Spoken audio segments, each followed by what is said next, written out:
Now the final remark, and which I saved myself, that no, we want to hear an emerging and budding the consultant, the CEO of Oatbridge, who is going to bridge everything. All the discontent will be bridged here. So many patients are here. So please welcome Vasudha for his argument. I think my introduction was missed pehle, so I'm just going to give a very brief introduction. I'm the founder and CEO of Oatbridge India, and I am not an IITian. So there is hope for other people also out there to found and be founders of political consultancies in India. My hometown is Bihar. I'm born and brought up in Delhi. And my Maika is Madhya Pradesh, so if you can figure what goes into making a successful political consultant, be a part of all of these major states and you are sorted. So we'll just start very quickly. How do I make this?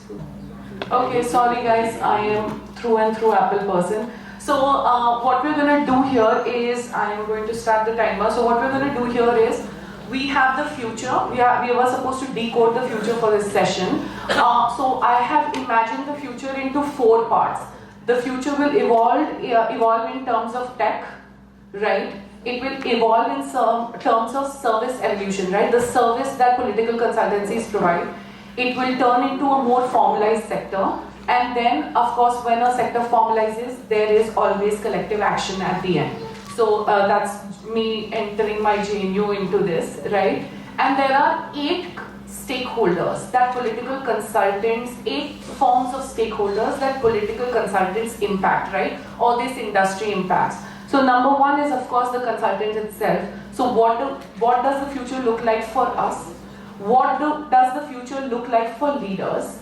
What does the future look like for cadre, for voters, for accessibility, for inclusivity, for specificity, and for democracy itself.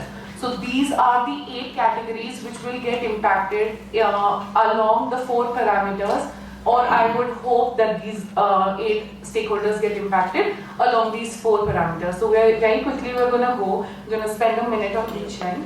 So consultants, tech impact. The number 1 thing that I would love is if AI and all of the tech that we discussed here on the panel and across several panels yesterday as well, would take over a lot of our manual work. So like say for example, what Chanakya is doing is excellent for political consultants. It saves almost like 60-80% of our work is already done because of the work that they are undertaking. So thank you very much for that.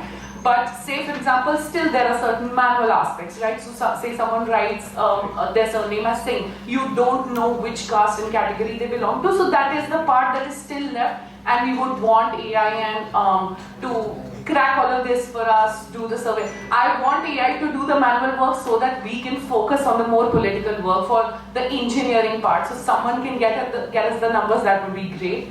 I think right now we're an extremely service-based industry. So we will move on to becoming a more product-based industry. At least if youngsters like you want to enter into this field, say in 2-3 years, start thinking of a product that you can develop for any of the first 4 stakeholders, right? You can develop a product for consultants, for leaders, for voters, for the cadre itself, right? So that would be a very good way of going ahead. Once it's a formalized sector, we will have a legal framework, so which will ensure fair work and fair price. Right now, there's no legal framework. Like in United States, there is PSCs, right? So they have a separate legal framework under which right now we operate as LLPs or consultancies or whatever. So we don't have that right now. Formalization would lead to that. And the highest form of collective action that I can think for consultants would be to form the political association of consultants in India, like the formalize the most authoritative, centralized body that can evolve the best practices and promote innovation. So that would be, I think, how consultants would get impacted in the future. Next, leaders. Any tech, anyone who's thinking about developing any tech for leaders, if it does not enable the leader in household level presence, right, to improve their household level outreach. Yes, thank you very much. So if the tech doesn't help them house जो बोलते हैं ना हर घर दस्तक, मतलब घर घर वाली जो बात है, till the time the tech is not reaching there, leaders will be slow to adapting any kind of new tech. I feel जब उनका primary main काम आप आसान करिएगा tech के through, तब there will be greater adaptability. अभी जितना हो पा रहा है उनसे वो कर रहे हैं, ऐसी कोई दिक्कत वाली बात नहीं है. सर्विस एवोल्यूशन हो जाएगा. अभी हम जाते हैं लीडर के साथ बैठते हैं, उनको बताते हैं कि इस तरीके से करना है, ये करना है सर. जब पावर उनके हाथ में होगा, so say for example whatever product or evolution of the services is happening, when it reaches their phone, that is would be the next step in the future, giving power in their pockets, giving power in their hands. So if say for example we have an AI model that can read large data and figure out survey trends and analysis, that if you can develop into a phone app and give it to the leader, that would be the best sort of approach that the leader would like to have.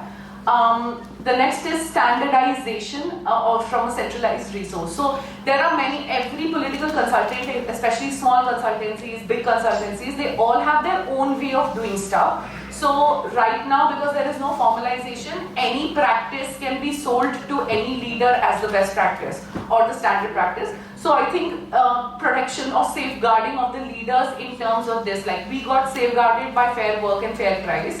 So they also get safeguarded in terms of there is a established standard of services and a manner in which things are supposed to be done. So that would be something that we can look forward to in the future. And professional standards and data security. One very big concern that leaders have is, oh, you will take my data and give it to my poaching of consultants, poaching of data. So I think a collective action when we all get together and it becomes a formalized industry, I think that will be less and less like how the big four, say for example, EY, Deloitte, KPMG and all manage it, something like that. Now Cadre are most affected by, I think someone was saying in the last panel or in this panel only that Cadre gets very severely affected when we enter. So the future has to take Cadre along, right? So right now we've talked about Panchayat level, municipal corporation level, MLA, MPs as all of our prospective clients. What about Cadre? So if you engage them, it becomes even bigger, and I think they deserve to be taken along in this future. So any tech that lessens the gap between leader and cadre. So cadre's biggest problem is हम काम करते हैं लेकिन नेताजी देख नहीं पाते. So any tech that can get developed which reduces this gap between the leader and cadre, which promotes meritocracy within the cadre system, I think would be a very good way to look in the future. Capacity building and digital literacy. Right now we sort of come in with our teams and volunteers and we enter like 2 months, 3 months, 4 months before election for boutique consulting for individual leaders.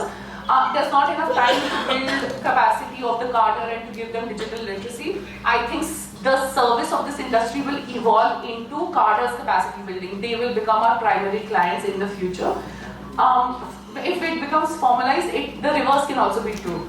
Cadre can come, learn from us and go back and work in their constituencies. So it will be a two-way effect, which would be very good to see. And collective action is when we all get together, we lead to cadre's self-empowerment and outreach, and thus it benefits the voters, because cadre is the one that is working 5 years, like round the year.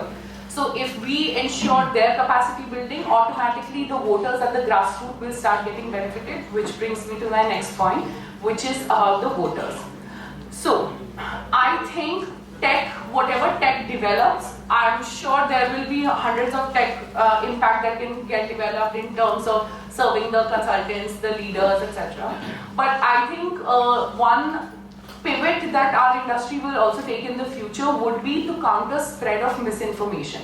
Whether now consultants do it as benefit to them, like I am benefiting if there is less of misinformation spreading around, or whether people do it for the voters themselves. But that is something I think it's a very strong, there is very strong inclination to pivot there. That would be the tech impact in the future. Code 2 would be, now Abhimanyu Bharti said very clearly कि हम लोग समाज सेवक नहीं है, neither we are government consulting, and that is absolutely true. That is why the industry itself will evolve, should evolve a wing which is after मतलब नेता बनने के बाद आप उस पोजीशन, उस पावर का क्या कर रहे हैं, that is also something where I think naturally the industry will pivot to. So governance matrix and budget check, जो manifesto check है, जो budget आपने promise किया था, वो किस तरीके से in association with so many other NGOs and consultancies that are already working in this space. Formalized sector would also require us in voters to safeguard the voters, would also require us to declare our allegiances. Like, you know how Instagram earlier would support an actor showcasing any product without the need of having to say that this is a paid promotion or this is an ad. So right now we don't need to declare. Whatever consultants declare that we're working with this leader, that leader is because for our PR. It is not, oh, for the voters' benefit that you should know that this political party is engaging with. ऐसा नहीं, वो हम अपने मतलब के लिए करते हैं. तो I think जो formalize हो जाएगा sector and it becomes a big booming industry, it will require for us to declare sponsored content, especially like PACs do it in the United States and other foreign nations.